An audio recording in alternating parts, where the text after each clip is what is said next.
On today's show, is the offensive line a concern for Utah in 2022? That and the rest of your submitted questions answered on today's show. You are Locked On Utes, your daily podcast on the Utah Utes. Part of the Locked On Podcast Network. Your team every day.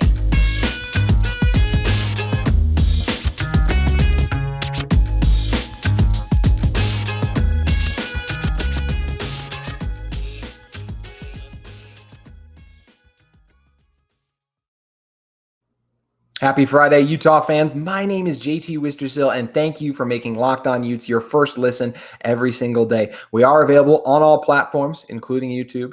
Today's show is brought to you by BetOnline. BetOnline has you covered this season with more props, odds, and lines than ever before. BetOnline, where the game starts. On today's show, we're answering your questions. Posted them on Twitter, a Q&A at Locked On Utes. You guys responded with a few of the questions you have for this Utah football team, as well as a couple other questions, some for me, some about even other Utah sports. So we're going to hit all those questions today on the show, but this is something we're going to be doing throughout the next few weeks here on Locked On Utes. So if you guys ever have questions, tweet us at the show, as well as comment under any posts that say, hey, what do you guys want to talk about? So Locked On Utes questions is something we love to take. We love to hear from you guys. So going forward, make sure you send your questions to us. And on today's show, we're going to answer every question that was submitted to us this week. Don't know if I can make that promise every week, but we're able to do it with this one. So let's get things started with participation trophy.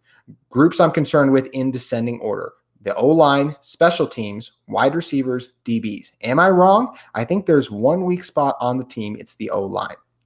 So some of those positions I'm concerned about as well, participation trophy, but the offensive line is actually not one of them. So I do think you're wrong about that one.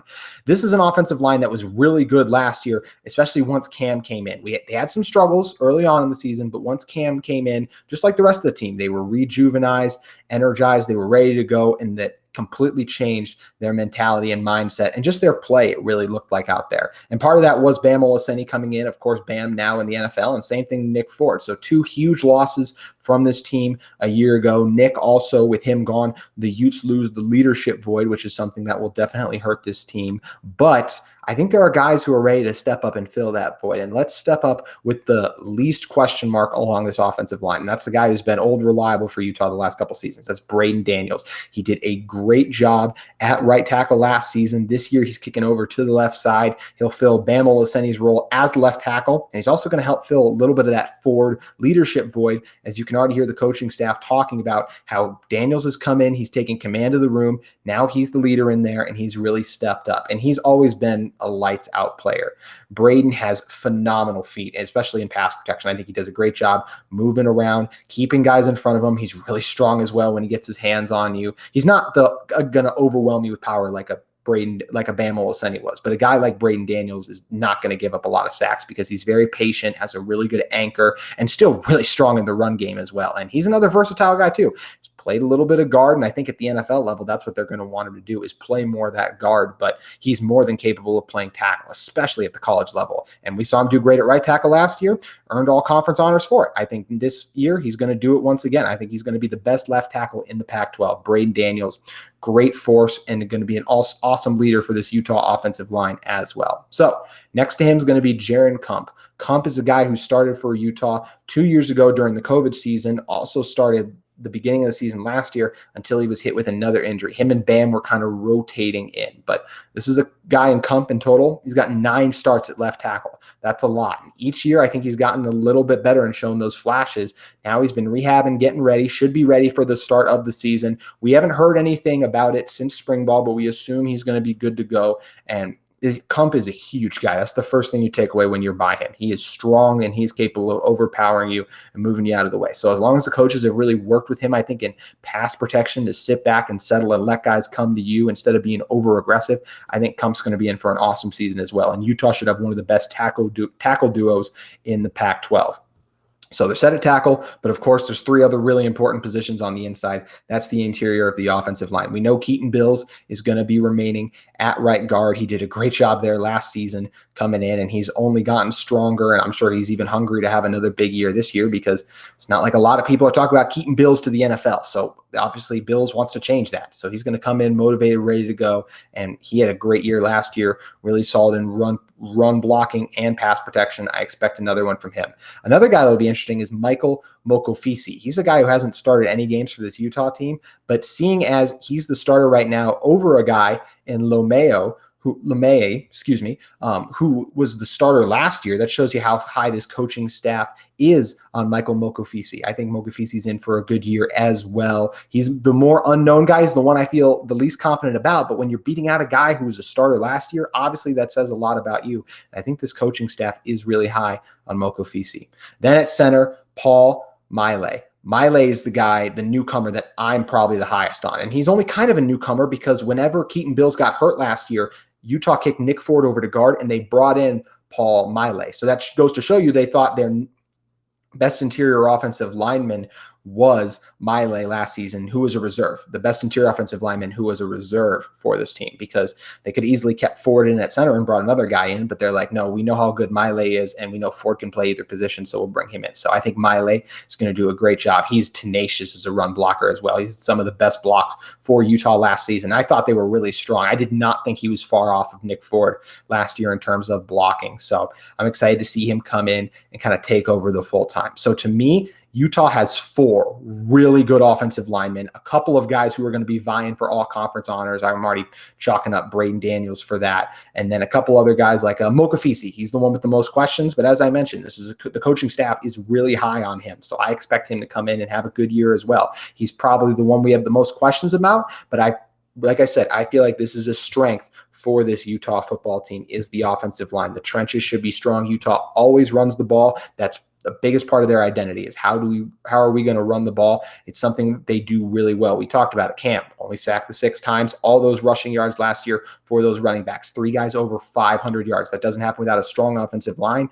And you have 4 guys coming back to this offensive line that have at least started 4 games in their career. So to me, that's a really big thing. I'm excited for this offensive line. I think they're going to do a good job of putting these playmakers in position to have big plays. Speaking of playmakers, Utah lost a huge one in Britain Covey, especially in the return game. Saw him take punts and kicks to the house in some of the most memorable games for the Utes, whether that was right before the half versus Oregon, of course, the Rose Bowl as well. Even had one versus San Diego State. So Covey, you're not going to replace a return guy like Covey.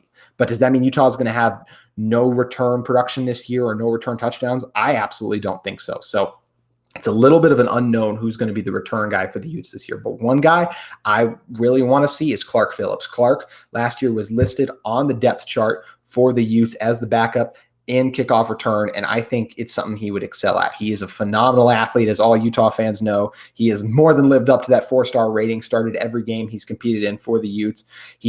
I know the corners obviously didn't have a great performance versus Ohio State in that game, but I mean, he had as good a game as you can have and had some really nice reps on one of the best receivers in the country in Jackson and Jigba Smith. So I think Phillips is a phenomenal athlete. There are tons, by the way, there's a huge success line of corners who are also great return guys. Patrick Peterson being one that just jumps off the top of my mind. He had a really good NFL career as well with the Cardinals as a returner before he stayed just as a corner while doing both early on in his career. So I would love to see Clark get it. Devon Vele is another guy some people have pegged saying maybe he could do it. We're going to talk about Vele in a little bit, but I think he's in a big year, and part of that could be because of his return abilities. So I think between those 2 guys, Utah's good. And there was another guy last year. So Jalen Dixon was listed as the backup punt returner. And I don't know if Dixon will get the job this year, but for those of you who be like, I don't know about Dixon. Like, yes, he makes a play a year, but can he really get it done? I would say absolutely. And one of the reasons I would say that is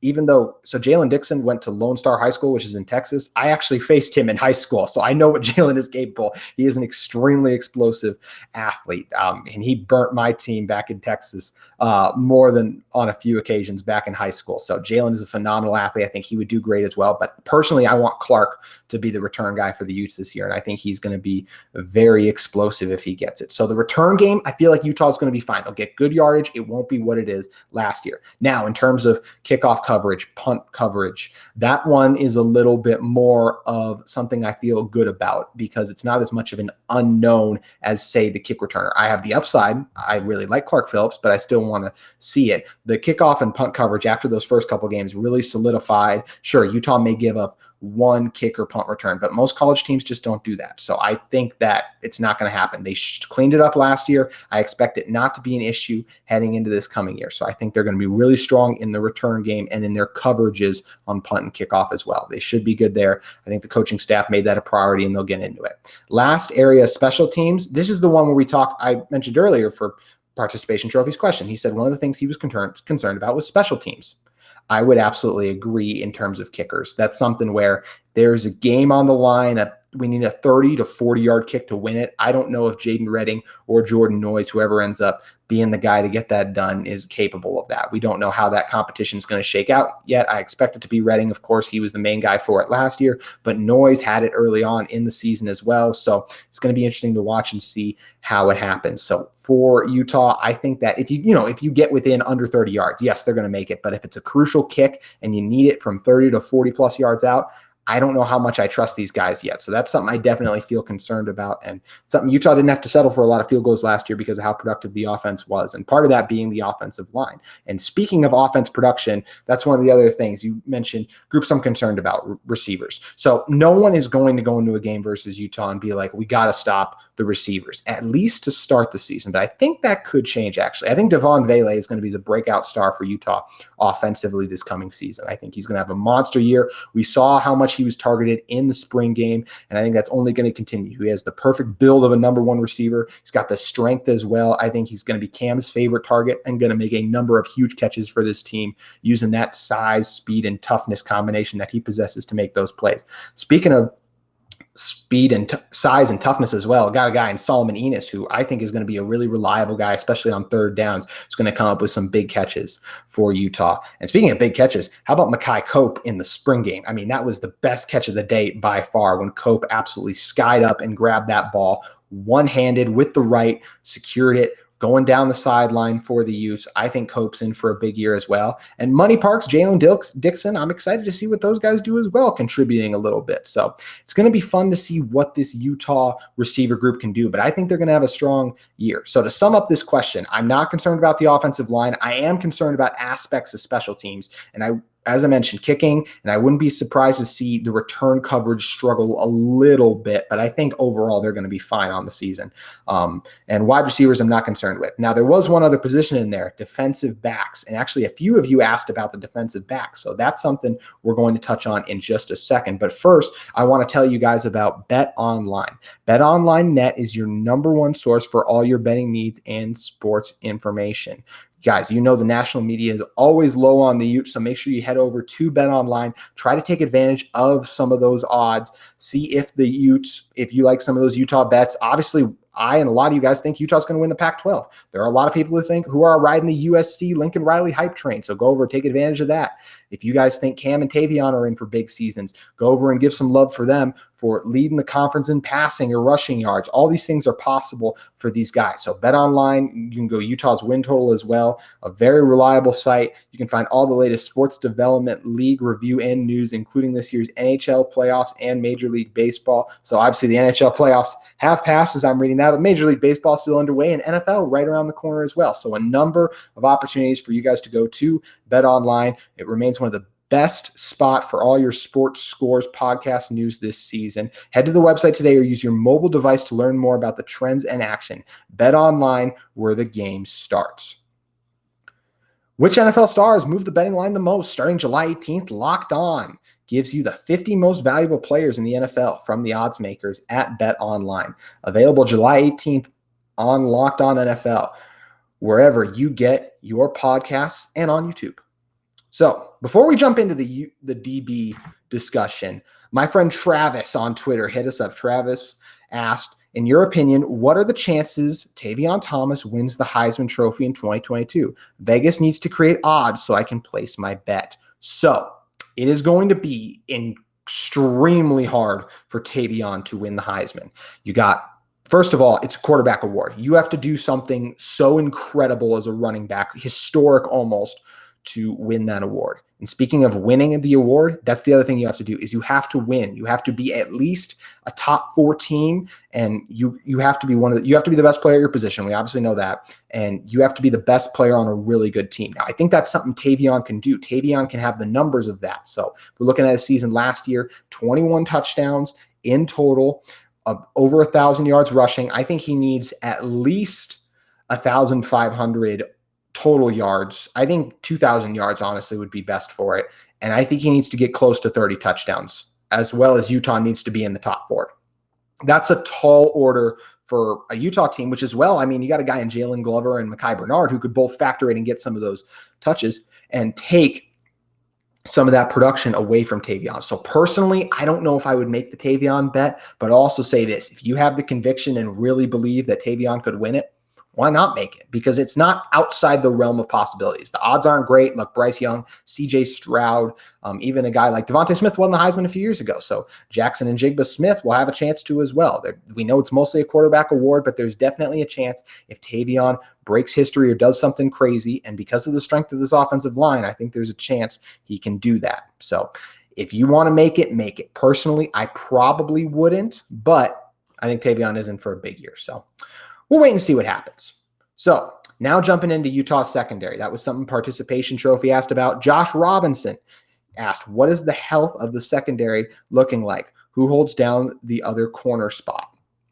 Also, CFB Dugout, thoughts on the secondary. So you guys, it's a common trend. You guys are like, what's going on with the secondary? We're concerned. You guys obviously remember the Rose Bowl and how that ended up playing out for Utah, not in their favor in terms of coverage, as they let Njigba Smith and CJ Stroud both have record-breaking performances. But Mekhi Bernard's not playing corner anymore. And that's no shade at Mekhi Bernard, as he will tell you, he plays running back. So I think for Utah, they're going to have their corners back. They're going to be healthy. Or so we think, I should say. Here's the thing.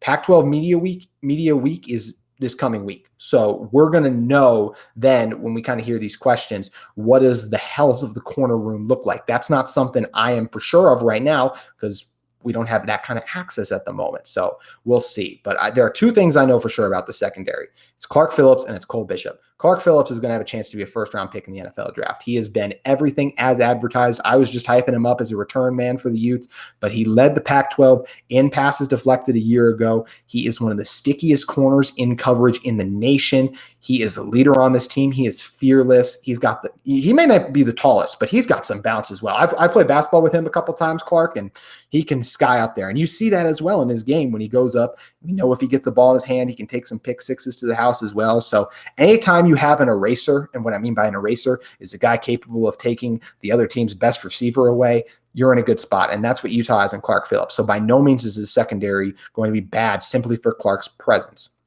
And then let's look on the back end. They got another guy in a big name in Cole Bishop. Cole came on so strong as a freshman last year. It was incredible to watch. He made so many big plays in big-time moments. He instantly became a fan favorite. And I think he's only going to get better because this is his first full offseason in the strength and conditioning program, working with the coaches, his second spring ball as well. I think Cole is going to have a phenomenal season. I'm really excited to see what Cole Bishop's going to do on the back end. And I think when it's all said and done, he's going to be first team all Pac-12 with a couple of picks and big hits mixed into it.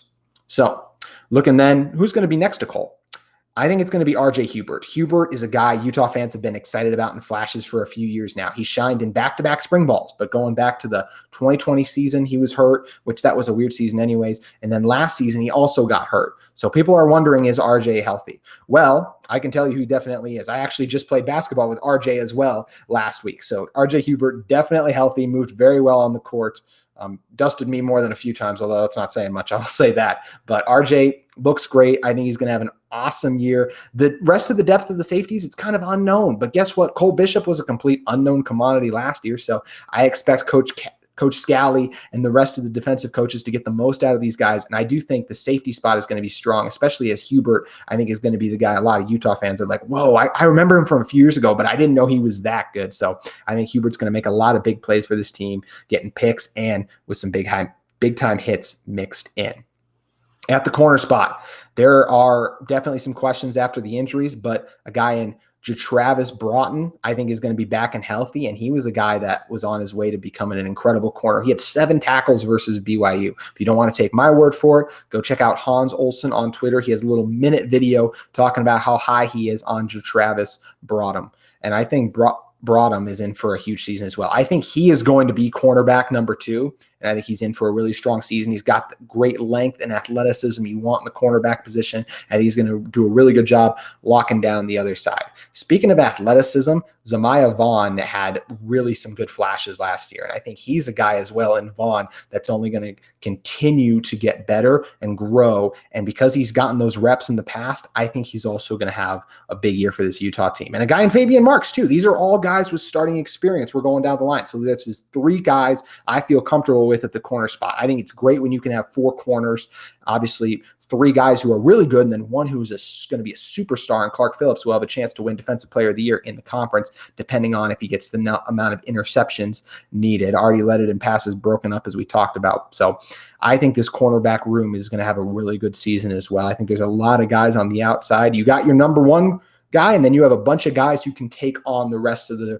receivers. And I really think, especially between Phillips and Broughton, I think that could be the top cornerback duo in the Pac-12. And Vaughn and Marks are going to have some things to say about that as well. So Utah in the secondary wise, I think they're going to be strong this year. I really think this Utah team has a good secondary. I feel a little concerned about it, of course, just because coming off injuries and some of that. And the other thing is, obviously, we want these guys to stay healthy. We'll see if they're able to do that. But at the moment, I feel good about that and their chances to do so. So moving on, let's get to the rest of your guys' question. Josh Robinson also asked, what is the best away game to go to this year? It is the Swamp. It's the season opener.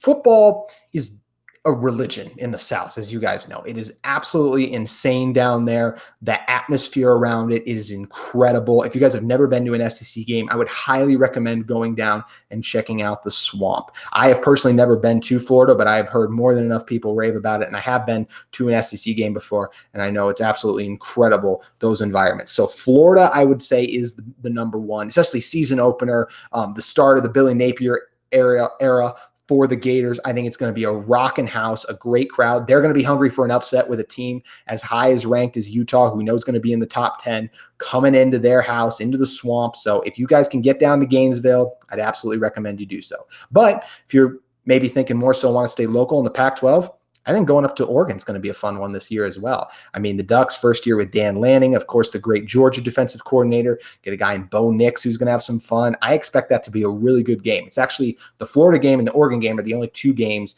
that Utah is not favored on their schedule at the moment. So Utah fans, the team's also going to need your support at those games as well. 2 hostile environments, and Eugene is an absolutely beautiful place as well. So those would be my 2 picks for the road games. So Corey Cheech, that is, asked, what was your favorite memory of working in the athletic department? So in terms of my personal favorite memory, I would have to go with, as you guys can tell, I'm hosting this podcast. What I enjoy is sports media. So I got the opportunity to assist in some of the Pac-12 broadcasts from last season in what's called the talent stats position. So what the talent stats position is I would sit next to the broadcasters who are calling the game, the guys when they're talking, you guys can hear them, and I would feed them stats. I'd have my laptop open, I'm searching up things, I'm grabbing stats, and I'm handing it over to those guys, and those guys or girls, whatever men's team, women's team was playing. I did that with a couple people. That whether there were some people like Todd Harris, Jacob Toby, Krista Blanc were all some of my favorites to work with, as well as former Utah coach Joe Cravens as well. And some of those favorite memories that stand out is whenever you give them a good stat and then on the air you get a shout out saying, like, from our statistician, JT Wistersill. Like, obviously, how can you not want that? So that was something that was really exciting for me to always be able to do, was help out. But I had so many great memories, and there's a ton of funny stories I could tell as well. So if you guys want to hear about some of the stories I've got from my time as well, more humorous wise, hit us up on Twitter and I'll make sure to tell some of those in the future too. But that entire department is first class. I had a great 3 years working inside of there. And just after I graduated, it was moving on what's next. That's the only reason I'm not there anymore, because they were absolutely incredible. I even almost thought about doing grad school a little bit just so I could stay inside and work with whether it was watching games from the press box, helping out at football. I helped out a lot of different sports, made a lot of great relationships. All the SIDs are incredible over there. It's a great department, and you guys have no idea as well what it goes into being an SID. Some of the hours and the crazy things they do as well. It's absolutely phenomenal. So that entire department, I'm not going to shout out everyone, but I'm just going to say all around Utah Athletic Communications Department of first class in every way. Also, one of the questions from Cheech as well as Hockey Man was, do you plan on attending any Utah hockey games next season? And I want to answer that simply. With Locked On Utes, we want to cover the sports that are going to get the most coverage from you guys. So if you guys have a really high demand for hockey, if you have a really high demand for gymnastics, men's basketball, those are the sports I'm going to be at, and those are the ones I'm going to be covering, because my job is to give you guys the coverage that you want. So if I see a bunch of support for hockey, I'll get out to some hockey games. Same thing, I plan on being at men's basketball, gymnastics, and there's lots of other sports as well, obviously, that the department has, that Utah has. So if you guys want to see me out and at them, tweet at me to talk about those sports, and I'll make sure to get out there and give those sports the coverage they deserve. There are so many unbelievable student athletes all across the country, and Utah's got a ton of great programs as well. So if that's what you guys want, those are the games I will be at. So just keep hitting me up saying, hey, we'd love to have you out to this one, love to have you out to that one. If there's enough traction, I'll be there. So final question of the pod goes to CFB Dugout. Is the writing on the walls for the Pac-12, adding San Diego State University, Fresno, UNLV, CSU, etc., will not yield a competitive payout for Oregon and Washington? Seems like next offseason will be the end. The two biggest brands left in the conference will always have one foot out the door. All right, CFB Dugout, thank you for sending that in, as well as thank you to all of you guys who have sent in questions today. This has been really fun. It's something I look forward to doing in the future, is taking your guys' questions and answering them. So is the writing on the wall for the Pac-12? I'll say this. I think the writing's on the wall for college football pretty much.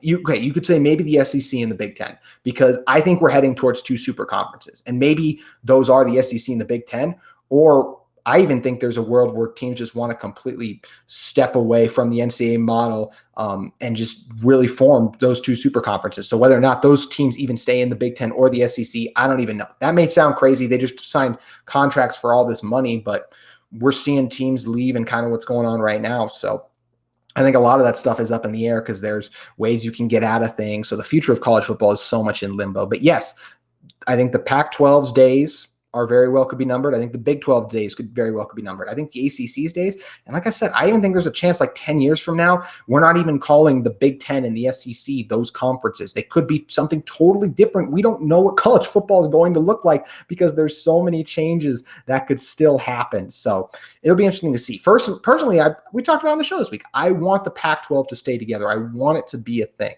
So we'll see if they're able to make it stay, and adding some of those teams could be good. Maybe they just want to keep it as the Pac-10. I don't know. But I think the writing is on the wall for all the conferences. And I really don't think if Utah goes to the Big 12, I just don't know if that's a long-term solution, because I really believe we're headed for two super conferences in the next 8 years of college football. So any move to me is temporary. That's why I'd rather have Utah just stay in the Pac-12. And then when that move happens, they go over to one of the super conferences. But if I could have any way I want, I would have the Pac-12 and still the Power 5 conferences stay the same. I know a lot of you guys on Twitter saying there's not any more there's not 5 power conferences, but technically by designation there still is, even though some of them, like the Pac-12, have begun losing their power. Also, one thing I didn't address on today's show was some of these rumors about Arizona, Arizona State, Colorado, Utah.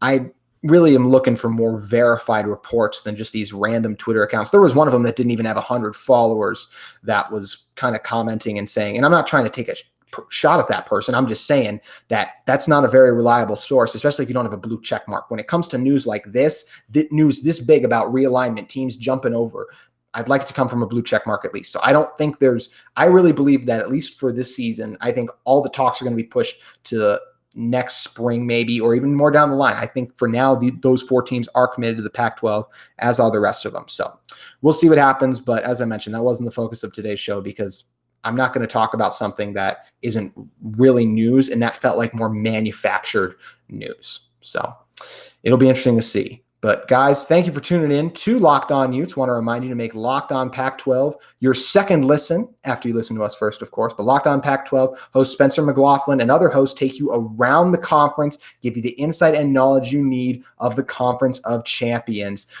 Right now, Spencer's over there talking a lot about conference realignment. So if you guys want more of that content, make sure you head over there to do that as well. Thank you guys for making my first week on Locked On Utes such a memorable one. I hope you guys all have a great weekend. We'll be back next week talking more Utes. Thank you for listening to Locked On Utes. Have a great weekend.